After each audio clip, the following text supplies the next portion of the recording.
Hello students, आज की इस वीडियो में हम बात करने वाले एक बहुत इंपॉर्टेंट क्वेश्चन के बारे में जहां पर आपको एसएससी के 3 हाउसेस दिए हुए हैं और तीनों हाउसेस जो हैं वो सेल्फ ऑक्यूपाइड हैं। बट गवर्नमेंट रूल्स के हिसाब से उसको किन्हीं 2 सेल्फ ऑक्यूपाइड प्रॉपर्टीज को सेल्फ ऑक्यूपाइड ही मानना होगा जिसकी एनुअल वैल्यू नील रहेगी, और किसी एक सेल्फ ऑक्यूपाइड प्रॉपर्टी को उसे चूज करना पड़ेगा कि वो मानेगा कि उसे नोशनल रेंट आ रहा है, मानेगा कि उसे किराया आ रहा है, it is deemed to be let out, और उस नोशनल रेंट पे उसे टैक्स देना पड़ेगा। तो हाउस 1 को मानो कि वो deem to be let out है, कि हाउस 2 को मानो कि वो deem to be let out है, कि हाउस 3 को मानो। क्या क्राइटेरिया रहेगा? क्राइटेरिया ये रहेगा, मैं एक एक बार सबको मान के देखूंगी, जिस सिचुएशन में मेरी टोटल इनकम सबसे कम निकल कर आएगी उसी सिचुएशन को माना जाएगा दी बेस्ट सिचुएशन, और उसी को हमारा एसएससी ऑप्ट करेगा और हम इनकम कैलकुलेट करेंगे। तो आइए क्वेश्चन स्टार्ट करते हैं। R has occupied 3 houses for his residential purposes, particulars of which are as follows. Municipal value is given to you as 2,30,000, 2,90,000, दोनों में से ज्यादा है 2,90,000। स्टैंडर्ड रेंट दे रखा है, म्यूनिसिपल टैक्सेस तीनों के अलग अलग रेट दे रखे हैं, फायर इंश्योरेंस आपको कंफ्यूज करने के लिए एक एक्सपेंस दिया हुआ है, आपको इसका कुछ नहीं करना है, and interest on capital borrowed for the construction of house दे रखी है, लेकिन हाउस 2 की नील है क्योंकि हो सकता है इसके लिए कोई भी लोन नहीं लिया हुआ हो तो कोई भी ब्याज नहीं जाता है। और बोला गया है कि income of mister R from other sources is 5,40,000। Determine the taxable income for the assessment year 21-22 on the assumption that he contributes 1,20,000 towards PPF। तो इनकम फ्रॉम अदर सोर्सेज से उसको 5,40,000 इनकम आती है और वो पीपीएफ में भी पैसा डालता है। इसका इस्तेमाल क्वेश्चन के बिल्कुल एंड में किया जाएगा। पहले हम उसकी हाउस एंड प्रॉपर्टी की इनकम तो निकाल लें, और फर्दर हमसे ये भी पूछा गया कि बताइए आपके आंसर पे क्या इफेक्ट पड़ेगा अगर वो नए सेक्शन रिजीम, जो new tax regime section 115 BAC के साथ ना जाना चाहे, वो उसे ऑप्ट ना करना चाहे, और अगर वो उसे ऑप्ट करना चाहे तो आपके आंसर पर क्या फर्क पड़ता है। तो आइए क्वेश्चन स्टार्ट करते हैं। क्वेश्चन स्टार्ट करने से पहले मैं बता दूं, जो मैं अभी स्टार्ट कर रही हूँ ये पार्ट आप वर्किंग नोट में भी अटेम्प्ट कर सकते हैं और क्वेश्चन की मेन बॉडी में भी कर सकते हैं, लेकिन पहले यही होगा। सबसे पहले आप एज्यूम करेंगे कि आपने तीनों ही मकान को लेट आउट किया हुआ है। अगर हाउस 1 को लेट आउट करती हूँ तो मेरी इनकम कितनी आती है, अगर मैं हाउस 2 को लेट आउट मानती हूँ तो मेरी इनकम कितनी आती है, और अगर हाउस 3 को लेट आउट करती हूँ तो मेरी इनकम कितनी आती है। तो let's get started. Municipal value और फेयर रेंट में से हाउस 1 में ज्यादा कौन? 2,30,000 और 2,90,000 में से ज्यादा है 2,90,000। देन 1,70,000 और 2 लाख में से ज्यादा कौन है? 2 लाख। एंड 2,10,000 और 2,20,000 में से बड़ा कौन है? 2,20,000।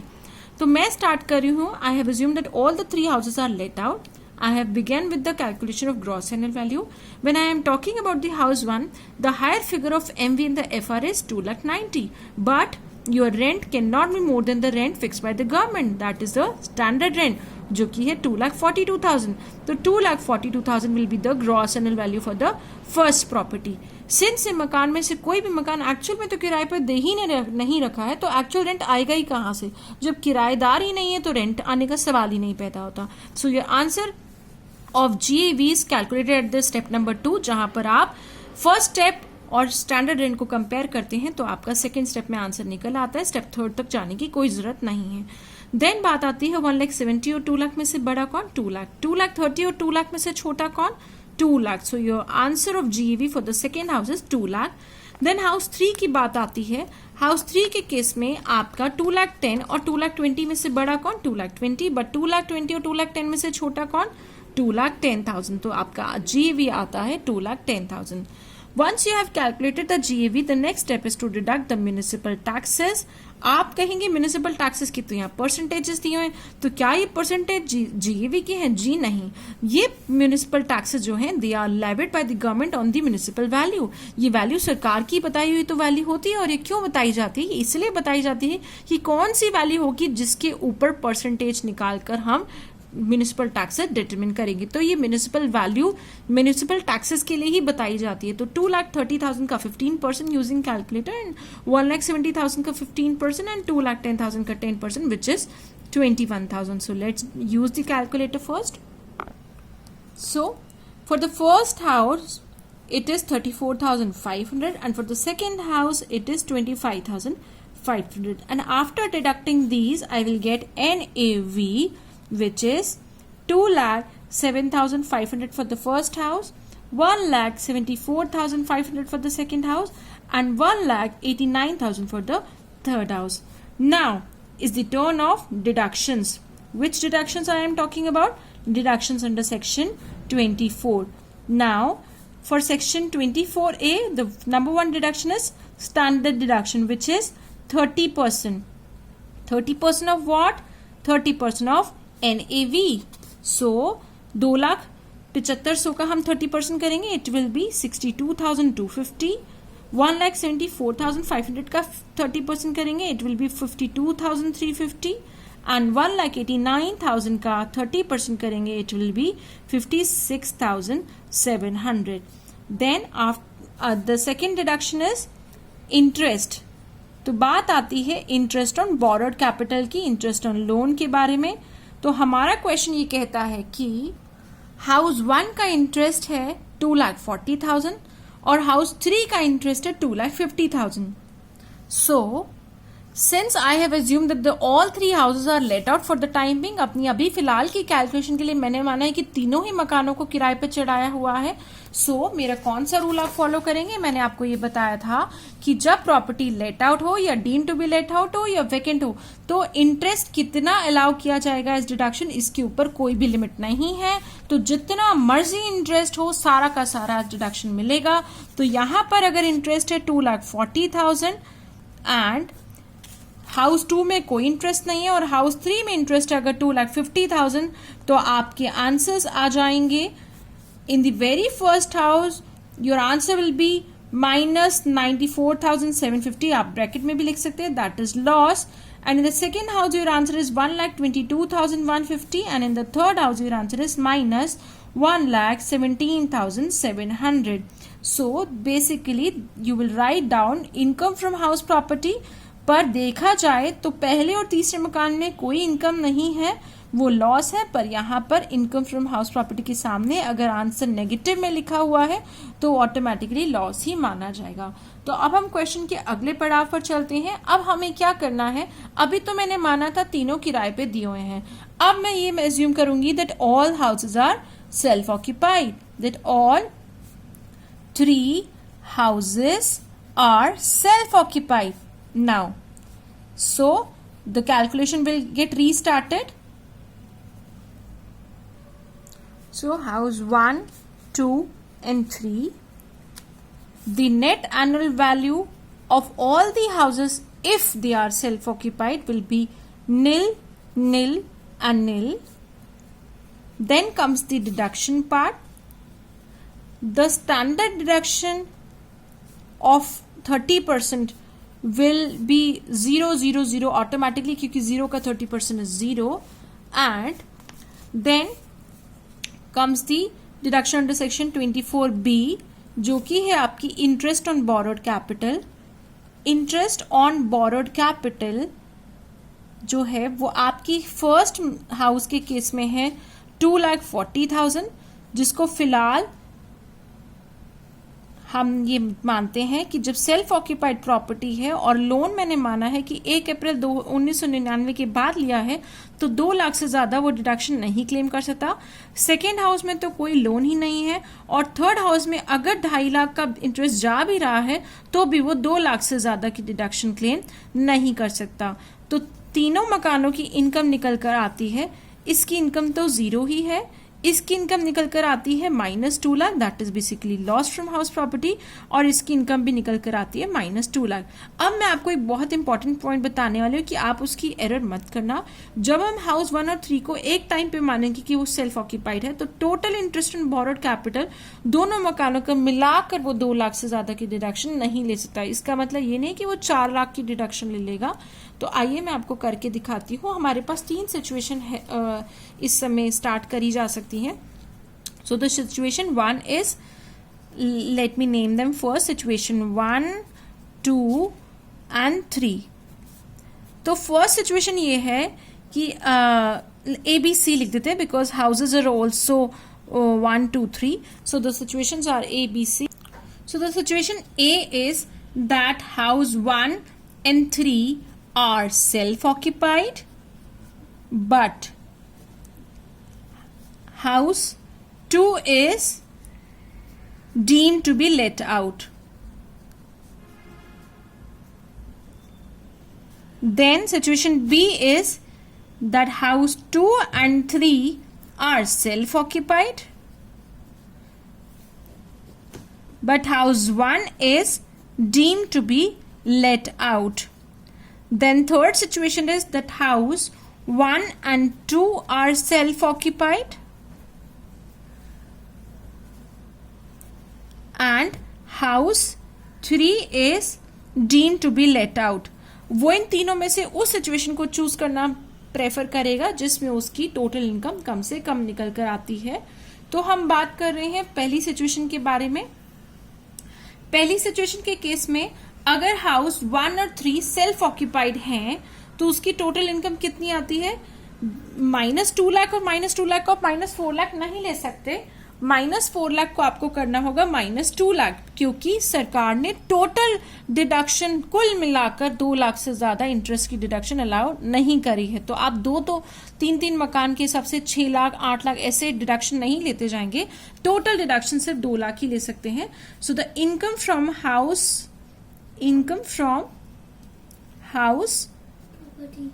1 and 3 is -2 lakh. But income from house 2 is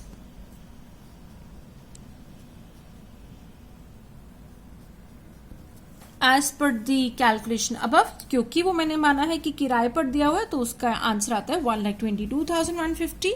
तो 1,22,150 के हिसाब से उसकी इनकम इस सिचुएशन में निकल कर आती है -77,850. Then let's talk about the situation B. Income from house 2 and 3. 2 and 3 से उसे कितनी इनकम हुई है? 0 and -2 लाख. तो ये his total income is the loss of 2 lakh rupees. And income from house 1 जो कि इस केस में है deemed to be let out, तो वो है बेसिकली लॉस ऑफ 94,750. तो उसका टोटल नुकसान इस केस में निकल कर आता है -294,750. Then let's talk about the third situation. Third situation के केस में भी इनकम फ्रॉम 1 and 2, पहला और दूसरा जब सेल्फ ऑक्यूपाइड है, then -2 lakh and 0, that is -2 lakh. And income from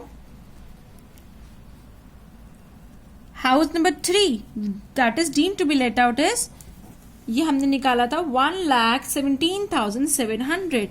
so 1,17,700 हम लेस करेंगे तो उसका टोटल लॉस इस केस में निकल कर आता है -3,17,700.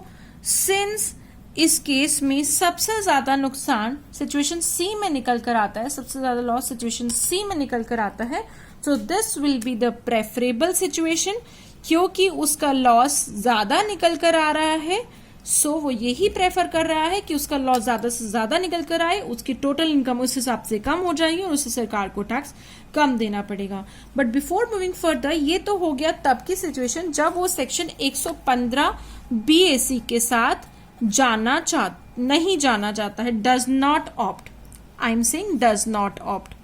अब हम बात करते हैं अगर वो जाना चाहता है, ही ऑप्ट फॉर सेक्शन 115 BAC, तो क्या फर्क पड़ेगा? Let's get started. अगर वो सेक्शन 115 BAC के साथ जाना चाहता है तो उसको इंटरेस्ट की डिडक्शन नहीं मिलेगी. तो उसकी इनकम इस केस में सिर्फ सेकेंड हाउस से निकल कर आती है, इनकम फ्रॉम हाउस 2, क्योंकि उसको ये -2 लाख की तो डिडक्शन मिलनी नहीं, तो उसकी टोटल इनकम निकल कर आती है 1,22,150. Because the house 2 has this income and 1 and 3 की जो है दैट इज 0.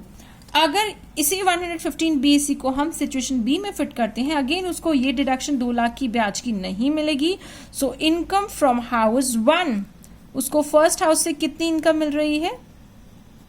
94,750 का loss. So this is final answer for this second situation is 94,750. और अगर वो सिचुएशन सी में ही अपनी ये वाली डिडक्शन क्लेम ना करे तो income from house 3 is minus 117700. So total losses 1,17,700. और इस केस में अगर वो देखे कि उसे कौन सी सिचुएशन ऑप्ट करनी है, तो यहाँ पे पॉजिटिव इनकम आ रही है, यहाँ नुकसान आ रहा है बट कम नुकसान आ रहा है, यहाँ बहुत ज्यादा नुकसान आ रहा है, तो again this is the preferable situation, क्योंकि इस केस में भी उसका इनकम अगर ले लेगा तो उल्टा टैक्स ज्यादा देने पड़ेगा, कम नुकसान दिखाएगा तो टैक्स ज्यादा देना पड़ेगा, ज्यादा नुकसान देगा दिखाएगा तो टोटल टैक्स कम देना पड़ेगा. सो अगेन सेक्शन 115 बीएससी के साथ जाना चाहे तो भी सिचुएशन सी ही प्रेफरेबल है, where he is treating house first and second as self occupied and house third as deemed to be let out. तो अब चलते हैं अपने मेन बॉडी ऑफ क्वेश्चन की तरफ, जिसमें हमारी हेडिंग है कंप्यूटेशन ऑफ टोटल इनकम. हम अब ये बताना चाह रहे हैं कि उसकी कुल इनकम आती कितनी है, क्योंकि उसका इस क्वेश्चन में हमें इनकम फ्रॉम अदर सोर्सेज भी दिया हुआ है. और सिंस मैंने ये सिचुएशन पिक करी है तो मेरी पहली हेडिंग आती है loss from house property. Loss from house property, loss from house property is how much? It is 3,17,700. But आप कितना एडजस्ट कर सकते हैं फ्रॉम अदर सोर्सेस की इनकम के साथ? एक साल में आप सिर्फ 2 लाख ही एडजस्ट कर सकते हैं, तो 1,17,700 सब्सीक्वेंट ईयर में, ये हमने साइड पे लिख के रख लिया, सब्सीक्वेंट ईयर जो होगा उसमें वो बैलेंस 1,17,700 आगे लॉस कैरी फॉरवर्ड कर सकता है, carry forward CF carry forward कर सकता है, लेकिन फिलहाल उसे 2 लाख की ही एडजस्टमेंट अलाउड है. So loss from house property that is allowed to be adjusted this year is minus 2 lakh का नुकसान, 2 लाख का नुकसान, plus income from other sources, उसको दूसरे सोर्सेस से कितनी इनकम हो रही है हमारे क्वेश्चन के हिसाब से 5,40,000.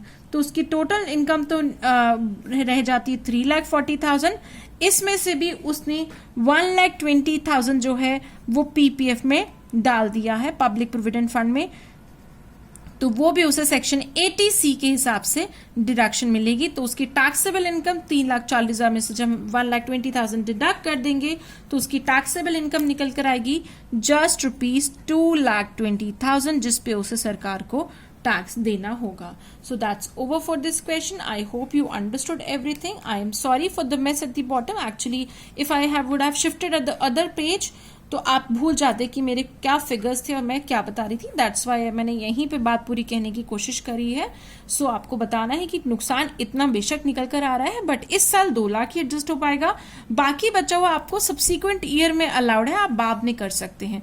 तो बात आती है हमारे करंट प्रीवियस ईयर की. अगर दूसरे सोर्सेज से आ रही इनकम 5,40,000 है और मकान से हो रहा नुकसान 2 लाख है, तो टोटल इनकम रह जाती है 3,40,000. उसमें से भी उसने 1,20,000 PPF में डाल दिया, तो उसे टैक्स देना होगा 2,20,000 के ऊपर. So that's it. Thanks for watching. Do watch out my further 2 videos, which will be the last videos on the chapter, and I'll be explaining the left out portion on this chapter and few typical points. Thank you so much. Bye bye.